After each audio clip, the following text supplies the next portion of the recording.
Voici les titres de cette édition d'information Religion Côte d'Ivoire. Les rideaux sont tombés sur la 4e convention de la CPE du bishop Olivier Bonny. On en parle dans cette édition.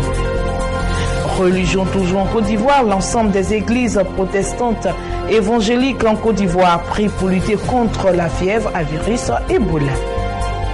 Il s'agira aussi de parler dans cette édition des élections du Donbass qui mettent en mal le processus de paix selon Kiev. La gloire de la seconde maison est plus grande que celle de la première. Madame, Monsieur, bonjour et merci de nous rester fidèles sur Béni TV, la chaîne de ta grâce, et nous démarrons cette édition avec les informations du royaume par les rideaux de la 4e convention des églises du Centre international du plein évangile, CPE, se sont refermés ce dimanche. Une convention qui avait pour thème Ainsi parle l'Éternel. Enseignement et déclaration prophétique en meublé cette 4e convention avec comme invité spécial le prophète John Venice. Christian Omebrio pour le reportage. Les lampions de la 4e édition de la Convention internationale des églises du Centre international du plein évangile CIPE se sont éteints ce dimanche 2 novembre 2014. Le siège des églises CIPE sur aux 2 plateaux Cocody a refusé du monde allant du mardi 28 octobre au dimanche 2 novembre 2014 avec pour thème Ainsi parle l'Éternel. Un moment spécial qui a vu la participation du prophète John Venice, venu du Ghana, et le bishop Olivier Bonny, président fondateur des églises CIPE dans le monde. Ce sont plusieurs fidèles issus des églises CIPE qui ont pris part à ce programme annuel. Ce dimanche 2 novembre marquait l'apothéose de ce programme d'impactation. Le bishop Olivier Bonny, dans son élan de voir le peuple toujours affermi, a sorti les mystères de la parole. Nous avons souvent attribué certains de nos blocages au diable et à la sorcellerie. Je sais que le diable existe. Je sais que la sorcellerie existe. Je sais que tout ça existe.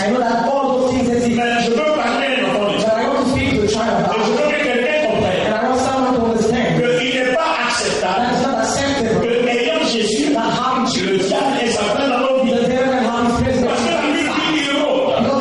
Alors s'il entre, c'est que quelqu'un lui a donné accès. S'il avait le pouvoir, s'il avait l'autorité d'entrer, et les premières minutes, il serait déjà entré. Mais il est au bout de la maison. Il rôde, il cherche une opportunité. Alors il faut bien que quelqu'un lui donne cette opportunité. Le prophète John Venice, invité spécial de cette convention, a rendu le ministère en priant pour le peuple à travers les mystères de la révélation. Recevez la grâce. Receive anointing. Recevez l'onction. To be able to work in the house of Pour être capable de travailler dans la maison de Dieu. As you are serving the Lord, Pendant que vous servez le Seigneur, may God que Dieu cause men Convention des églises CIPE édition 2014 s'est achevée par des moments de bénédiction pour la gloire du Tout-Puissant. Rendez-vous est donc pris pour l'année 2015. Que Dieu vous bénisse. Le bishop César Cassier, leader de la caravane des aigles, sillonne les églises pour informer le peuple de Dieu et le leader de la tenue d'un grand programme. Cet événement est dénommé le temps de prophétie, de miracles et de libération avec un invité spécial, le prophète major Christ Okafor. Reportage.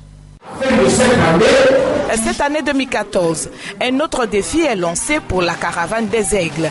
À ce grand programme qu'elle organise du mardi 12 novembre au vendredi 14 novembre 2014, dont l'orateur principal est le prophète major Christ Okafor. Dans le but de la réussite parfaite du programme, le président fondateur du ministère évangélique La Caravane des Aigles, le bishop César Cassier, sillonne les églises de la commune d'Abidjan pour avoir l'adhésion des leaders, les ministres de l'Éternel à ce programme dénommé Temps de miracles et de libération.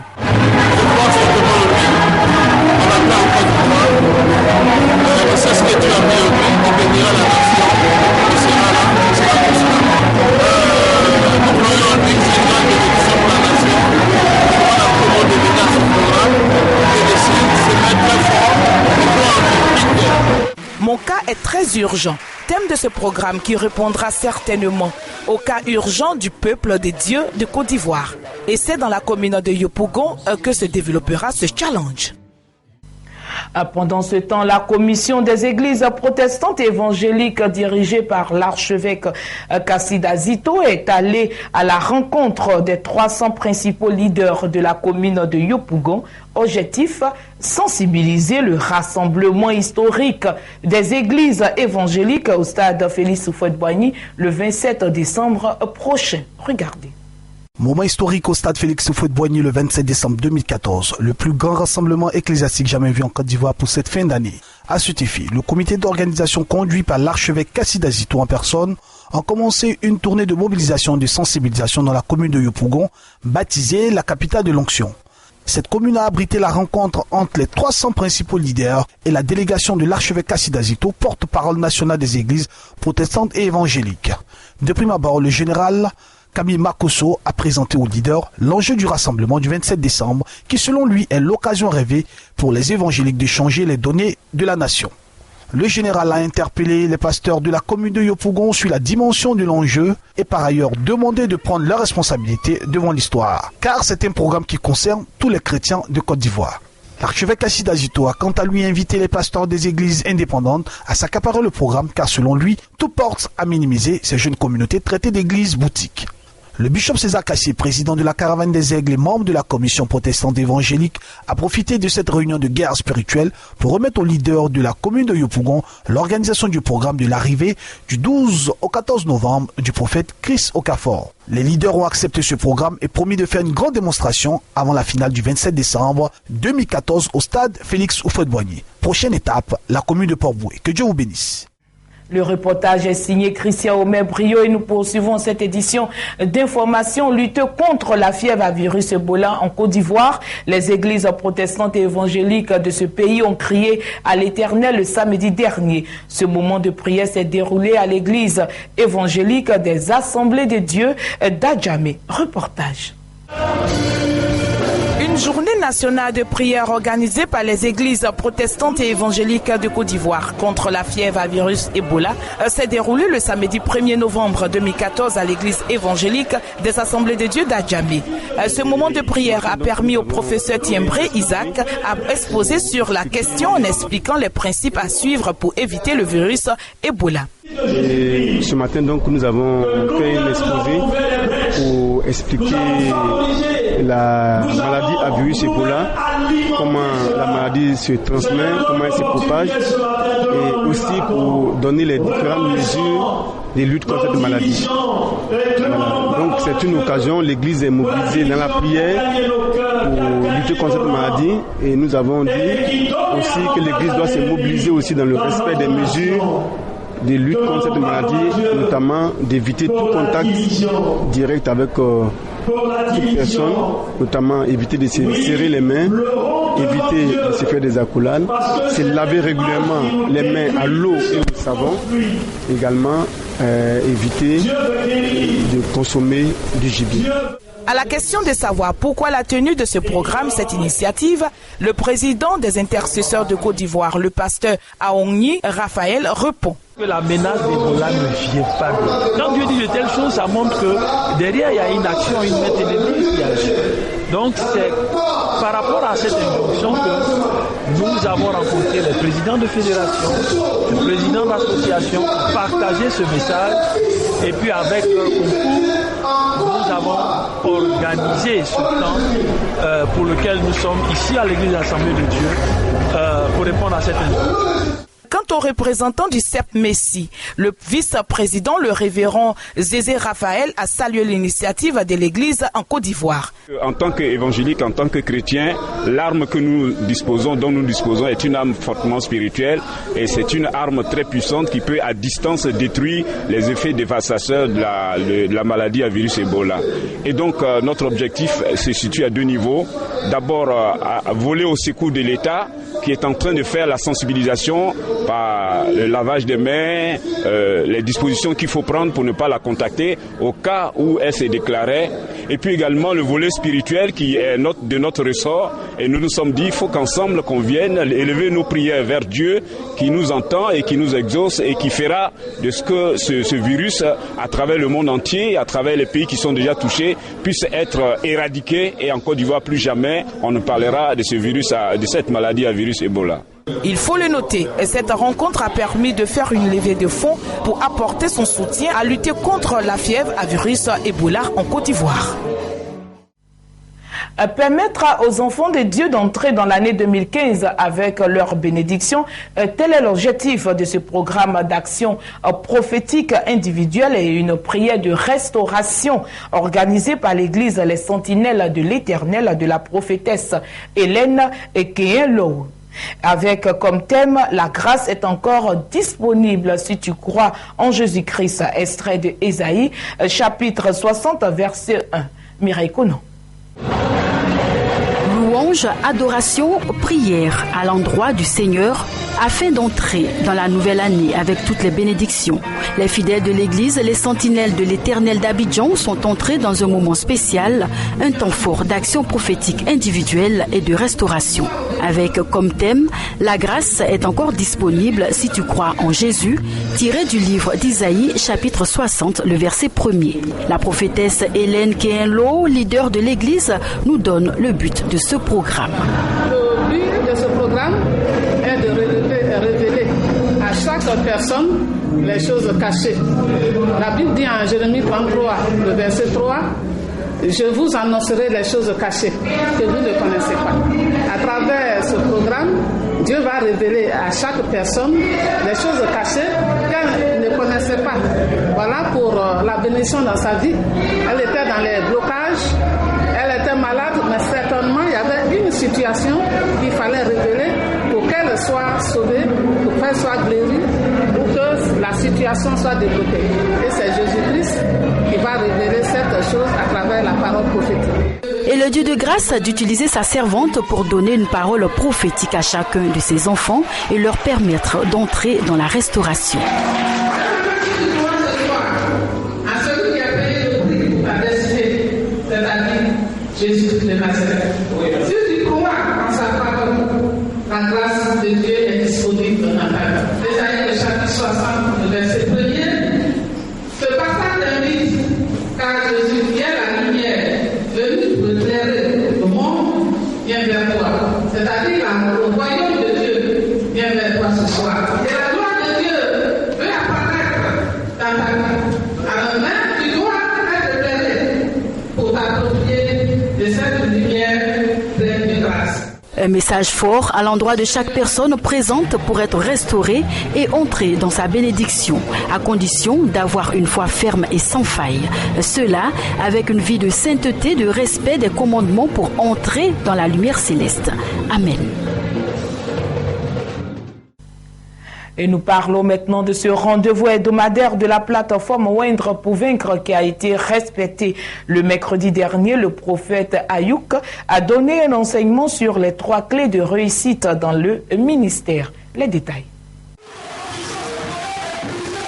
Voir l'accélération de grâce et de faveur du Seigneur Jésus-Christ de Nazareth dans le ministère. Et surtout, voir de façon continuelle la gloire de Dieu dans leur engagement de servir l'Éternel. Crie en ces ministres de l'Éternel d'accepter de s'instruire. Raison de plus pour ces guides spirituels d'honorer cette rencontre hebdomadaire Oindre pour vaincre. Le mercredi 29 octobre 2014 à l'église évangélique La Bénédiction, le prophète Ayouk a parlé de la part de l'Éternel sur les 3 clés de réussite dans le ministère. C'est vrai, parce que l'église, là où Dieu est maintenant, c'est petit, mais c'est le parfait. Quand les gens voient ton business, c'est vrai que c'est petit, mais c'est parfait. Parce que le vrai business que tu vas faire, ce n'est pas les choses que les gens voient, c'est le business qui est dedans. Et que le nom d'Élohim soit prononcé avec respect. Shalom. Avec Irène Bailly, nous parlons du lancement officiel du programme du National Democratic Institute et International Foundation for Electoral System. Tous les acteurs du système électoral ivoirien étaient présents à cette cérémonie. Regardez. Soutenir les réformes électorales afin de promouvoir des élections pacifiques et crédibles selon les standards nationaux et internationaux, sensibiliser les citoyens à leurs droits et responsabilités dans un État démocratique et améliorer leur participation et contrôle des élections sont là les deux objectifs du programme d'appui au processus électoral et de soutien à la réforme électorale, CE-PPS, affirme M. Christopher Fominio, directeur Afrique de la National Democratic Institute, NDI. Nous sommes convaincus que l'année électorale qui s'annonce devrait voir la consolidation de la paix et de la stabilité du pays et devrait être le socle d'une démocratie durable pour une société plus prospère et plus juste. Fort de notre expérience internationale auprès d'institutions comme la Commission électorale indépendante, auprès des partis politiques ou auprès des organisations de la société civile, nous sommes convaincus que la voie du dialogue entre les principaux acteurs est gage d'une réussite et d'un tournant vers la paix et vers l'avenir. Financé par le gouvernement américain à travers l'USAID, ce programme en croit les propos de son Excellence Terence Markerly, ambassadeur des États-Unis en Côte d'Ivoire et président de cette cérémonie de lancement, invite les acteurs du processus électoral ivoirien à mettre en priorité l'intérêt supérieur de la nation. Mesdames et messieurs les représentants du corps diplomatique et des organisations internationales, mesdames et messieurs, la cérémonie de lancement du programme d'assistance électorale m'offre l'opportunité, encore une fois, d'encourager les efforts du gouvernement ivoirien d'organiser des élections transparentes, inclusives et apaisées en Côte d'Ivoire.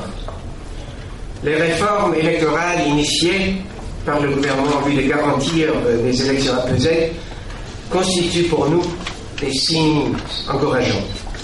Je peux vous assurer que même aux États-Unis, nous continuerons de parfaire notre système électoral. De cette même façon, j'invite les acteurs politiques ivoiriens à travailler ensemble pour le peuple de Côte d'Ivoire et les générations à venir. Par les élections, le peuple se gouverne lui-même, comme le dit Alexis Tocqueville.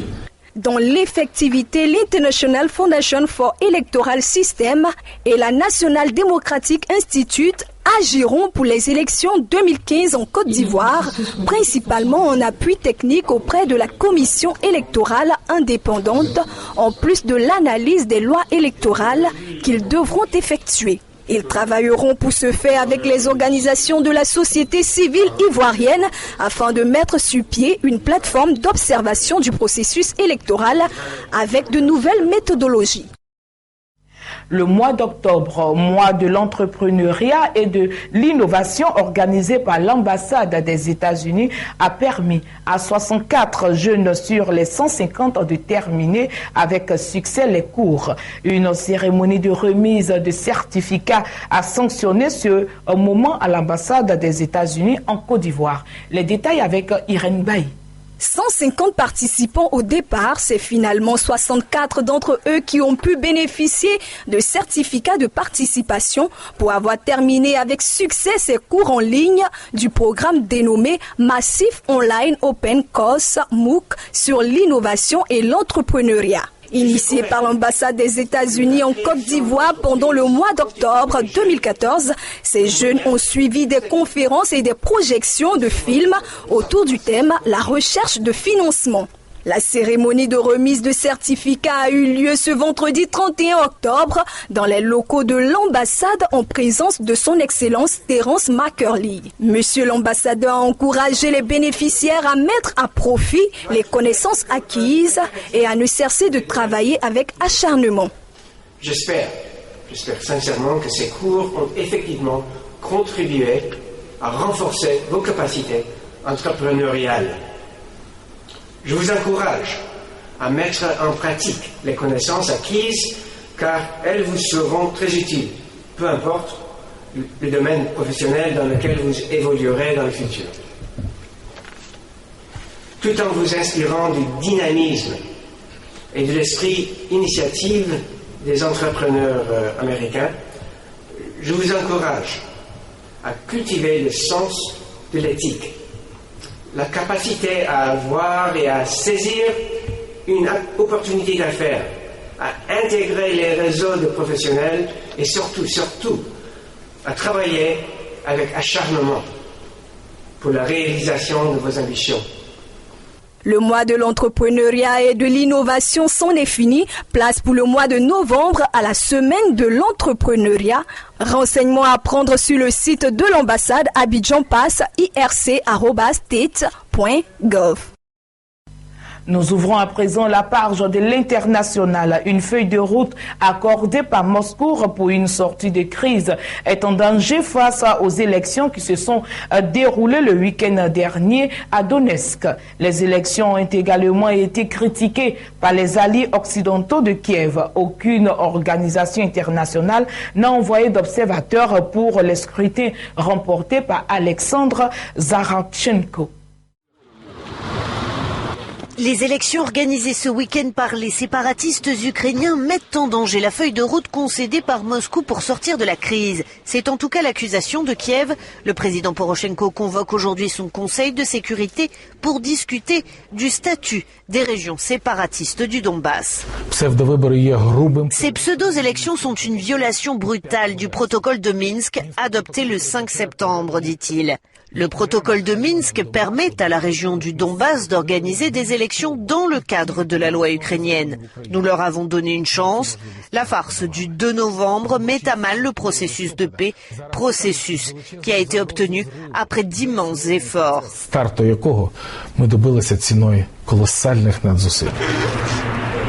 Les élections ont également été critiquées par les alliés occidentaux de Kiev.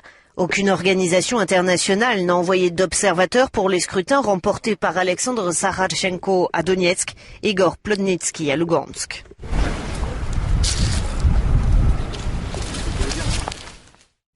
Nous parlons à présent environnement avec le changement climatique, par exemple de la province du Gansu au nord-est de la Chine qui est touchée par la désertification.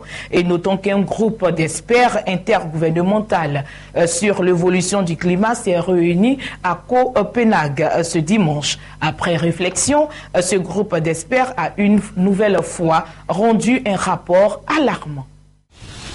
Dans cette région humide de la province du Gansu au nord-est de la Chine, une partie du comté de Minkin est touchée par la désertification. C'est l'un des impacts du changement climatique. Mais Minkin n'est qu'un exemple. Le réchauffement global est plus que préoccupant. La température moyenne à la surface de la planète a gagné 0,85 degrés Celsius entre 1880 et 2012. Une vitesse record selon les spécialistes. Les concentrations de gaz à effet de serre dans l'atmosphère ont atteint les niveaux les plus élevés depuis 800 000 ans. Réuni à Copenhague ce dimanche, le groupe d'experts intergouvernemental sur l'évolution du climat a une nouvelle fois rendu un rapport alarmant. À l'heure actuelle, notre champ d'action se réduit à vitesse grand V. Nous n'avons qu'un créneau limité. Nous devons réduire les émissions mondiales de gaz à effet de serre pour que la hausse globale des températures reste sous le seuil de 2 degrés et il nous reste très peu de temps. Pour garder le cap des 2 degrés Celsius, CO2, méthane et protoxyde d'azote doivent donc, selon les scientifiques, être réduites de 40 à 70% entre 2010 et 2050 et disparaître totalement d'ici 2100. La solution, renoncer aux énergies fossiles en faveur des énergies renouvelables. Un challenge réalisable selon le GIEC et sans entraver la croissance. Mais les puissantes compagnies pétrolières sont bien plus sceptiques. Pour elles, cette solution est inenvisageable. Ici en Alberta, la compagnie TransCanada a comme projet la construction d'un pipeline qui traversera les États-Unis jusqu'au golfe du Mexique. Le combustible fossile a créé un mode de vie et une qualité de vie en Amérique du Nord inégalée, comme cela était le cas en Europe occidentale, et nous pensons que c'est quelque chose qui va se poursuivre. C'est par ces fermes du Nebraska que le pipeline doit passer. Il s'agit du projet de construction le plus controversé aux États-Unis, une patate chaude pour l'administration Obama qui doit le signer. Problème, de nombreux fermiers refusent de vendre leurs terres. C'est le cas de Megan et Rick Hammond. Ils résistent depuis 6 ans à des offres souvent très lucratives. Et nous parlons de ce drame qui s'est produit en Turquie. Des recherches qui ont permis de trouver des gilets de sauvetage, mais pas de corps. La cause de ce drame est due à un naufrage d'un bateau qui transportait des immigrés clandestins au nombre de 40 personnes. Suivons. Les recherches se poursuivaient ce lundi en début de soirée au large d'Istanbul, en Turquie, après le naufrage d'un bateau transportant des immigrés clandestins. Une vingtaine de corps ont été repêchés, 6 personnes ont été récupérées saines et sauves. Le bateau transportait quelques 40 personnes, essentiellement des ressortissants afghans. 2 ou 3 grands bateaux de pêcheurs ont trouvé quelques cadavres et les ont remis aux gardes-côtes, indiquait ce pêcheur. Nous aussi, nous avons cherché. Nous avons trouvé des gilets de sauvetage, mais pas de corps. Ils disent que ce bateau était d'environ 9 à 10 mètres de long, alors comment ont-ils pu placer 40 personnes dedans? Celui qui était en charge du bateau ne savait probablement pas que les conditions sont difficiles sur la mer Noire. S'il avait su, il ne serait pas venu dans cette zone.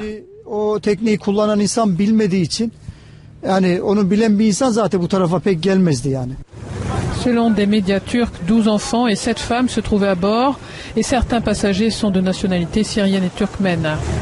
D'après la chaîne d'information NTV, les passeurs ont exigé de chaque passager 7 000 € pour les conduire jusqu'aux côtes roumaines. Madame, Monsieur, c'est ici que prend fin cette édition. J'ai été très ravie de vous l'avoir présentée et je vous souhaite une très bonne suite de programmes sur Béni TV et surtout, prenez soin de vous.